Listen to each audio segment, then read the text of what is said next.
एक बड़ा मुद्दा निकल के सामने ये आता है कि आप समाजवादी पार्टी में ही गए सर, आप बसपा पार्टी में एक कहीं न कहीं से देखा जाए तो एक बड़े कार्यकर्ता के रूप में एक क्या नाम है बड़े जिम्मेदारी के रूप में आप रहे। फिर सर आप समाजवादी पार्टी में क्यों आम आदमी पार्टी और भारतीय जनता पार्टी जो कि इस समय पूरा पताका हर जगह लहरा रहा है अंबेडकर नगर की बात को छोड़ करके, तो सर और भी ऑप्शन थे, ढेरों ऑप्शन थे सर आपके पास, और एक सत्ता में आप कायम होकर के एक ताकतवर पुरुष आप रहे, तो दमखम सब कुछ आपके पास रहा, कहीं भी जाते लोग अपनाने के लिए हमेशा आपका वेट ही करते, प्रतीक्षा ही करते, तो सर वहां क्यों नहीं? देखिए, मानव कांसीराम साहब कहते थे कि याद करता है जमाना उन्हीं इंसानों को जो रोक दिया करते हैं बढ़ते हुए तूफानों को, और जिंदगी कदम चूम लेती है जो सजा देते हैं उजड़े हुए वीरानों को।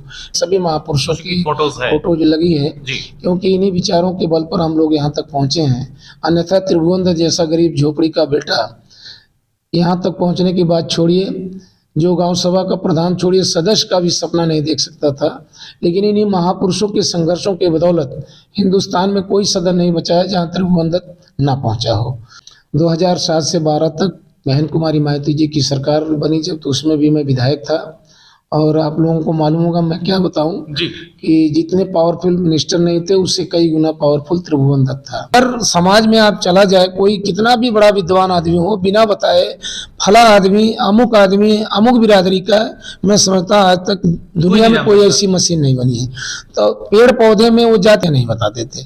तो निश्चित तौर से ये जो समाज को बांटने का काम, सर ये पहले भी जो हमारे यहाँ की परंपरा रही संतों के द्वारा, विद्वत पुरुषों के द्वारा, ये वर्णों में विभक्त था और वर्णों में कर्मों के हिसाब से विभक्त था। उसमें कोई ब्राह्मण नहीं था, कोई शूद्र नहीं था, कोई क्षत्रिय नहीं था, कोई वैश्य नहीं था। जो जो कार्य करता था उसके अनुसार उसको उपाधियां और उस वर्ण में उसको रखा जाता था। तो वही मैं कह रहा हूँ, कर्म आज बहुत कुछ चीजें बदल गई हैं। कर्म को अगर प्रधानता देते हैं, कर्म को तो कर्म जो कर रहा है उसकी पूजा करनी चाहिए। क्यों?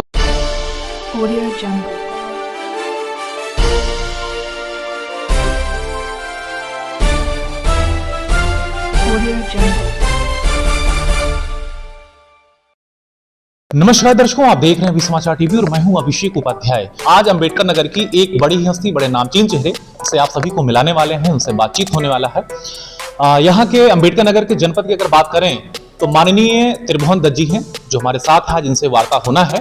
अगर बात करें तो अंबेडकर नगर जनपद की एक बागडोर सांसद के रूप में यहाँ शासन में जिला पंचायत अध्यक्ष भी रह चुके हैं। साथ में अगर देखा जाए तो क्या नाम है बसपा पार्टी से भूतपूर्व विधायक भी रह चुके हैं और वर्तमान में समाजवादी पार्टी से विधायक जहांगीरगंज में उपस्थित हैं।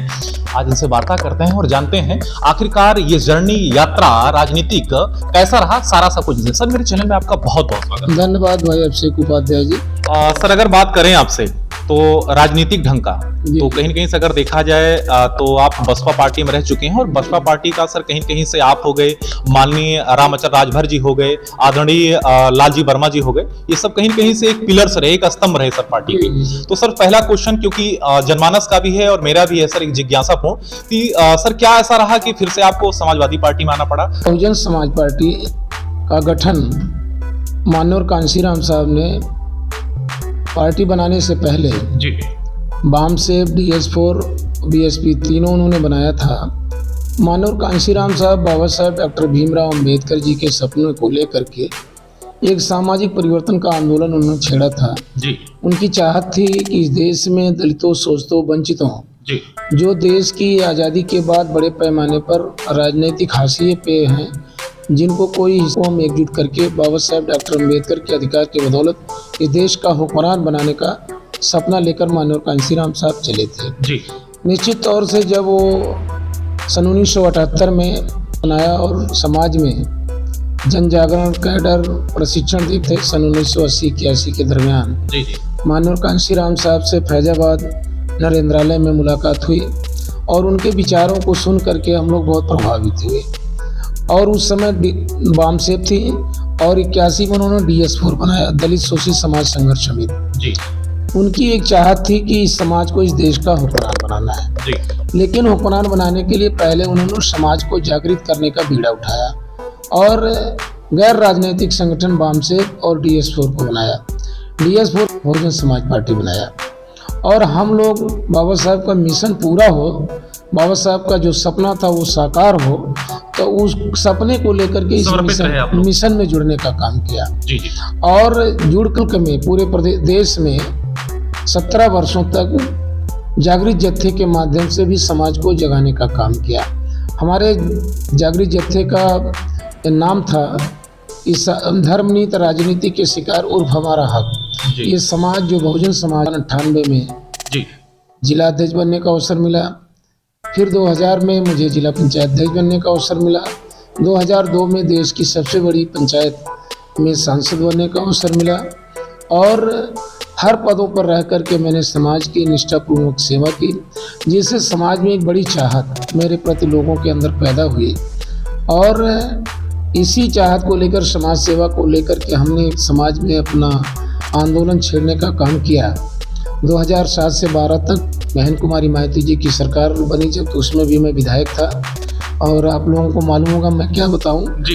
कि जितने पावरफुल मिनिस्टर नहीं थे उससे कई गुना पावरफुल त्रिभुवन दत्त था। लेकिन आपने कहा कि पार्टी बहुजन समाज पार्टी छोड़ने की क्यों बात जी, ऐसा कौन सा ऐसा आया टाइम? निश्चित तौर से मैं आपको बताना चाहता हूं कि बहुजन समाज पार्टी इसलिए छोड़ना पड़ा कि जो बाबा साहब डॉक्टर अम्बेडकर का सपना था, कहीं न कहीं बहन कुमारी मायावती जी जो नेतृत्व करता थे, जो मानूर कांशीराम साहब के विचारों पर चल रहे थे, एकाएक उन्होंने यू टर्न लेने का काम किया और बड़े पैमाने पर समाज को चेतना देने के बजाय उसी अंधविश्वास पाखंड ढकेलने की कोशिश की, जिससे मानूर कांशीराम साहब ने समाज को उबारने का काम किया था। जी।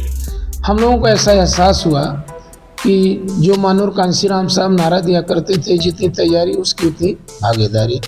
तो हमारा समाज तो गरीब है, लाचार है, बेबस है, सामाजिक, आर्थिक, राजनीतिक, शैक्षणिक हर स्थिति से पिछड़ा हुआ है, तो इसकी कहाँ तैयारी होगी। तो तैयारी ना हो पाए तो ऐसे समाज के लोगों को धीरे धीरे बहन कुमारी मायावती जी ने किनारे करने का काम किया, हम लोगों को भी कहीं न कहीं उपेक्षित करने का काम किया, जिससे हम लोग दुखी होकर के कि अब बाबा साहब डॉक्टर अम्बेडकर का कारवां जो सामाजिक परिवर्तन का आंदोलन था मानूर कांशीराम साहब का, वो कहीं से पूरा होता नजर नहीं आ रहा है। जी। इसलिए 2020 में हमने निर्णय लिया कि हमें अपने मिशन और मूवमेंट को जिंदा रखने के लिए, आप देख रहे हैं कि हमारे हाल में सभी महापुरुषों की फोटो जो लगी है, क्योंकि इन्हीं विचारों के बल पर हम लोग यहाँ तक पहुँचे हैं। अन्यथा त्रिभुवन दत्त जैसा गरीब झोपड़ी का बेटा यहाँ तक पहुँचने की बात छोड़िए, जो गांव सभा का प्रधान छोड़िए, सदस्य का भी सपना नहीं देख सकता था। लेकिन इन्हीं महापुरुषों के संघर्षों के बदौलत हिंदुस्तान में कोई सदन नहीं बचा है जहाँ त्रिभुवन दत्त ना पहुँचा हो। तो निश्चित तौर से जब ऐसा एहसास हुआ कि अब हम लोग महापुरुषों के सपने को साकार नहीं कर पाएंगे, तो फिर हमने डिसीजन लिया कि हमें कोई अलग से जो निर्णय लेने की ज़रूरत है। तो जिसमें अपने साथियों से, अपने समर्थकों से, अपने बाबा साहब के अनुयायियों से, मानूर कांशीराम साहब के सिपाहियों से बातचीत करके हमने समाजवादी पार्टी में अपना कदम बढ़ाया, आपने उसमें पार्टिसिपेट किया। जो रवैया रहा बहन कुमारी मायावती जी का, और साथ में आप सभी कहीं न कहीं उनके पिलर्स रहे, उनके स्तंभ के रूप में रहे। पार्टी का अगर देखा जाए तो एक बहुत बड़ा आधार माध्यम रहे आप सभी, और दरकिनार किया गया उनके द्वारा। तो सर, उनको भी ये एहसास हुआ, उनको भी ये महसूस हुआ अपनी गलती का कि मैंने कुछ ऐसे इंपॉर्टेंट लोगों को दरकिनार किया, उनको ही कहीं न कहीं उपेक्षा किया, जो शायद सही नहीं था। कभी कुछ ऐसा सूचना मिली आपको? कभी नहीं, देखिए सूचना तो बराबर मिलती है। हमारे जो पुराने साथी, ऐसा नहीं है हम लोग में काम किए हैं, तो हमारे पुराने साथी सब बसपा में हैं। हमारे से छोटे छोटे वर्कर जो थे, जिनको मैंने जिला अध्यक्ष बनाया, कोऑर्डिनेटर बनाया, तमाम साथियों को हमने विधायक बनाने के लिए अनुरोध किया था, बहन जी से टिकट दिलाया था। तो ऐसे लोग चर्चा करते हैं कि बहन कुमारी मायावती जी समय समय कहती हैं कि मैंने उनको आगे बढ़ाया, उन्होंने मेरा साथ छोड़ दिया। तो कहीं न कहीं मलाल तो उनको भी है, क्योंकि अम्बेडकर नगर जनपद मानूर कांशीराम साहब, बहन जी का ही नहीं, मानूर कांशीराम साहब जी की ये प्रयोगशाला थी। निश्चित रूप इस मिशन की प्रयोगशाला थी। जब फैजाबाद जिला हुआ करता था, तो उस समय पूरे देश में पहला विधायक देने वाला अम्बेडकर नगर जो अब है, तो रामलखन वर्मा जैसे लोगों को विधायक बनाकर भेजने का काम किया था। जहाँ से 5 विधायक अम्बेडकर नगर में रहे हों, जिसका सांसद रहा हो, उसके एक भी विधायक ना हो, तो कहीं न कहीं मलाल तो होगा ही। और निश्चित तौर से हम लोगों से जो प्रेरित लोग थे वो भी आज दुखी हैं और आए दिन चर्चा करते हैं कि बहुजन समाज पार्टी जिस उद्देश्य को लेकर चली थी आज उससे कहीं भटक गई है। एक बड़ा मुद्दा निकल के सामने ये आता है कि आप समाजवादी पार्टी में ही गए सर, आप बसपा पार्टी में एक कहीं न कहीं देखा जाए तो एक बड़े कार्यकर्ता के रूप में एक क्या नाम है बड़े जिम्मेदारी के रूप में आप रहे। जी फिर सर आप समाजवादी पार्टी में क्यों आम आदमी पार्टी और भारतीय जनता पार्टी जो कि इस समय पूरा पताका हर जगह लहरा रहा है अंबेडकर नगर की बात को छोड़ करके, जी। तो सर और भी ऑप्शन थे, ढेरों ऑप्शन थे सर आपके पास, और एक सत्ता में आप कायम होकर के एक ताकतवर पुरुष आप रहे, तो दमखम सब कुछ आपके पास रहा, कहीं भी जाते लोग अपनाने के लिए हमेशा आपका वेट ही करते, प्रतीक्षा ही करते, तो सर वहां क्यों नहीं? देखिए, आप सत्ता की बात कर रहे हैं, हम लोग सत्ता के लिए पार्टी या मिशन में नहीं जुड़े हुए थे। आपको होगा कि बाबा साहब डॉक्टर अम्बेडकर देश के कानून मंत्री बने थे, पत्र दे दिया था। क्यों दिया था? समाज के हित के लिए, जनमानस सेवा के लिए। जो समाज के लिए काम नहीं करेगा तो पद पर रह करके उसको कोई याद नहीं करता है। हमारे मानवर कांशीराम साहब कहा करते थे कि जो धरती पर आया एक न एक दिन चला जाएगा, लेकिन याद किसको करते हैं? जो समाज के लिए जीता मरता है। मानवर कांशीराम साहब कहते थे कि याद करता है जमाना उन्हीं इंसानों को जो रोक दिया करते हैं बढ़ते हुए तूफानों को, और ज़िंदगी कदम चूम लेती है जो सजा देते हैं उजड़े हुए वीरानों को। निश्चित तौर से जब पार्टी में थोड़ा मामला बिगड़ा तो हमारे भारतीय जनता पार्टी के साथियों ने मुझसे संपर्क किया था, लेकिन मैंने कहा कि जिस मिशन को लेकर के हम लोग 40 साल चले थे, तो आपकी व्यवस्था के खिलाफ हम लोगों ने समाज को जागृत करने का काम किया है। निष्ठा एक ही उद्देश्य होता है कि वो स्वयं को मजबूत हो और पार्टी को मजबूत हो। निश्चित तौर से मैं आपके साथ जुड़ करके पार्टी को मजबूत नहीं कर पाऊंगा। आप हमें भले मजबूत कर देंगे, लेकिन पार्टी मजबूत नहीं होगी। ये मेरे समझ से आपके साथ नाइंसाफी होगी, इसलिए किसी के साथ नाइंसाफी हो तो ऐसा ना सोच करके ही मैंने भारतीय जनता पार्टी में जाने का काम नहीं किया। हमें राष्ट्रीय सचिव बना करके एक बहुत बड़ा गौरवान्वित जैसा पद हमें दिया, तो इसके लिए मैं माननीय अखिलेश यादव जी का धन्यवाद।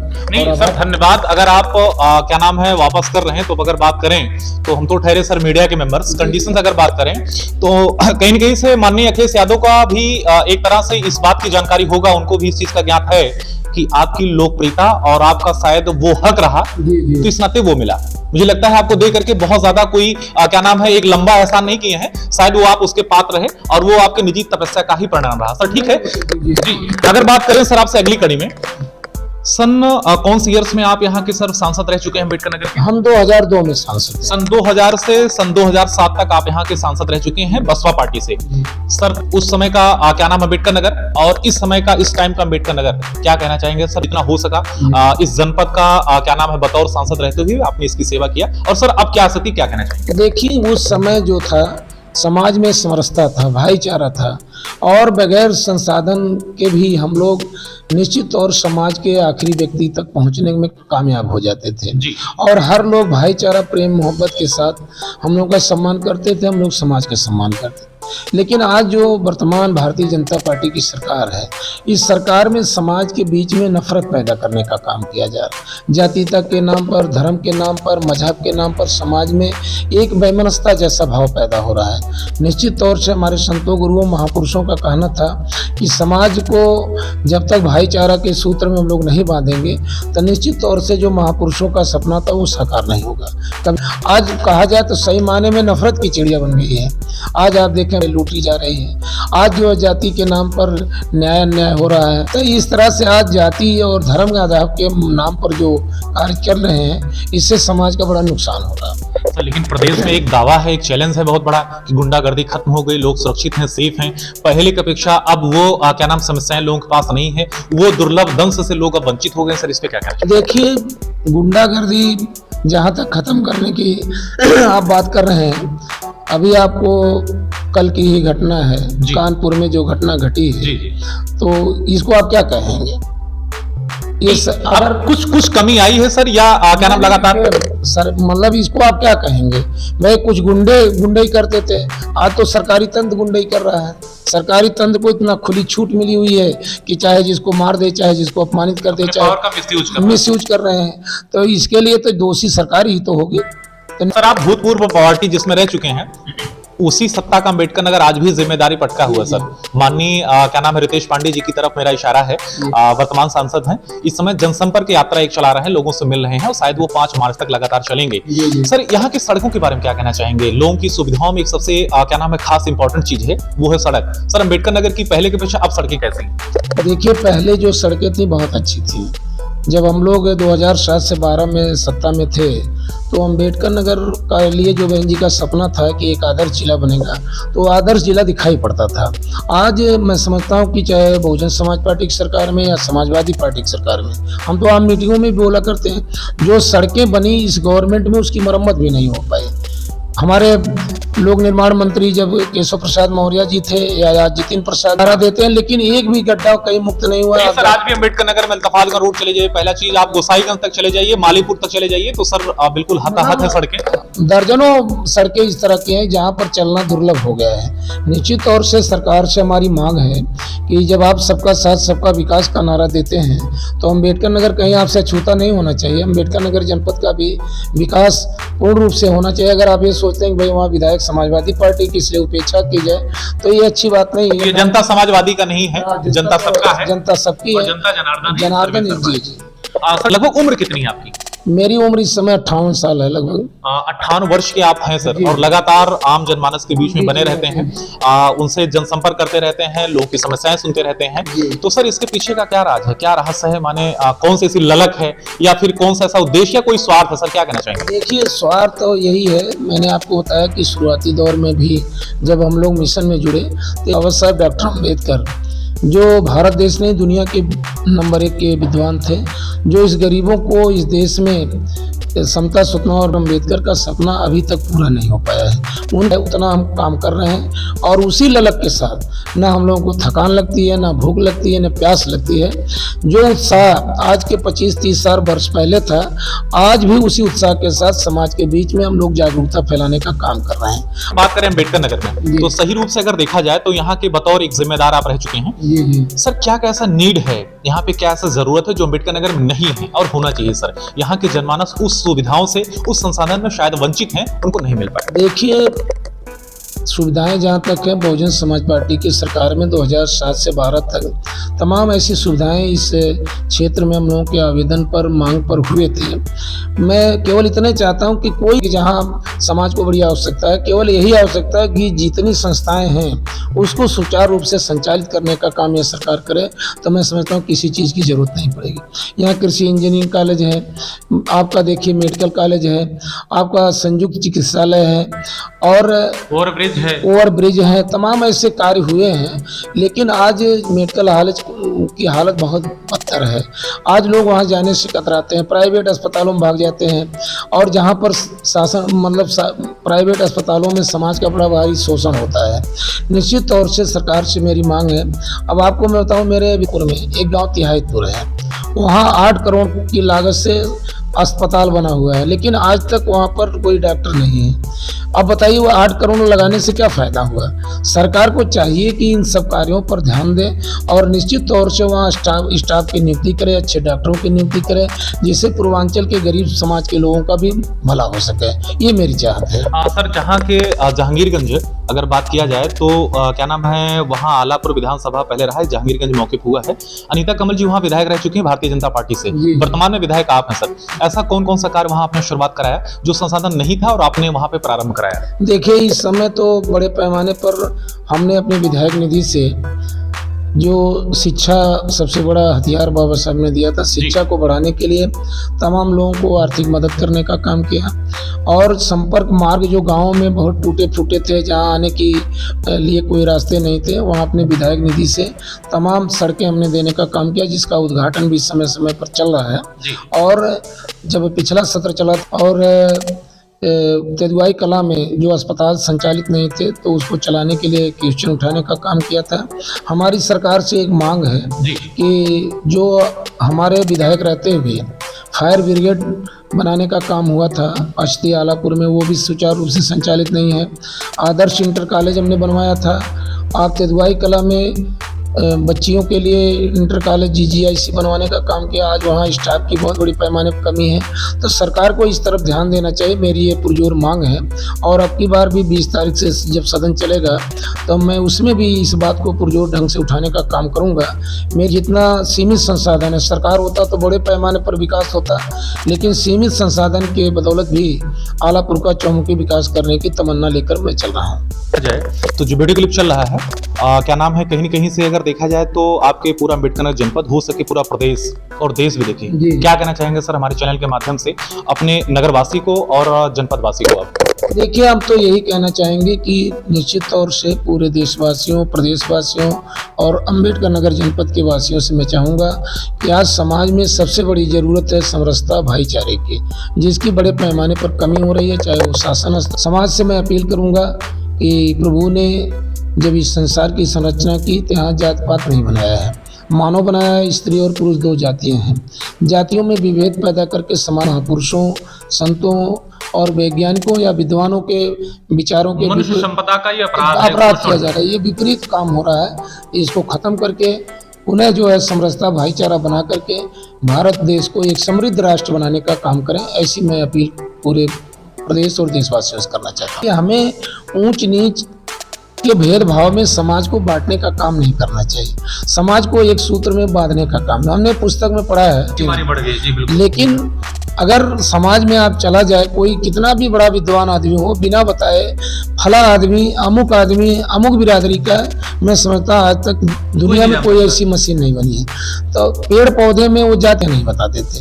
तो निश्चित तौर से ये जो समाज को बांटने का काम, सर ये पहले भी जो हमारे यहाँ की परंपरा रही संतों के द्वारा, विद्वत पुरुषों के द्वारा, ये वर्णों में विभक्त था और वर्णों में कर्मों के हिसाब से विभक्त था। उसमें कोई ब्राह्मण नहीं था, कोई शूद्र नहीं था, कोई क्षत्रिय नहीं था, कोई वैश्य नहीं था। जो जो कार्य करता था उसके अनुसार उसको उपाधियां और उस वर्ण में उसको रखा जाता था। तो वही मैं कह रहा हूँ, कर्म आज बहुत कुछ चीजें बदल गई हैं। कर्म को अगर प्रधानता देते हैं, कर्म को तो कर्म जो कर रहा है उसकी पूजा करनी चाहिए। केवल जाति के आधार पर किसी को गाली दे देना, किसी को नीचा कह देना, मेरे समझ से ये बहुत गलत बात है। तो दर्शकों, ये थे अम्बेडकर नगर जनपद के बड़े ही नामचीन चेहरे, एक हस्ती के रूप में कह सकते हैं, माननीय त्रिभुवन दत्त जी, जो मेरे कई बेबाक, अगर बात करें तो कई प्रश्नों के बीच घिरे होने के बावजूद बड़ी ही बेबाकी से सारे प्रश्नों को धैर्यपूर्वक आंसर किया। आशा करते हैं हमारा इंटरव्यूज, हमारा ये वीडियोस आप सभी को बेहद रोचक और पसंद आया होगा। दर्शकों, अगली कड़ी में फिर किसी नई जगह, नए पर्सनालिटी से आप सभी कराते मुलाकात। तब तक दीजिए मुझे अनुमति। धन्यवाद, नमस्कार। सर, मेरा चैनल ज्वाइन करने के लिए आपका भी बहुत बहुत धन्यवाद। अभिषेक उपाध्याय जी।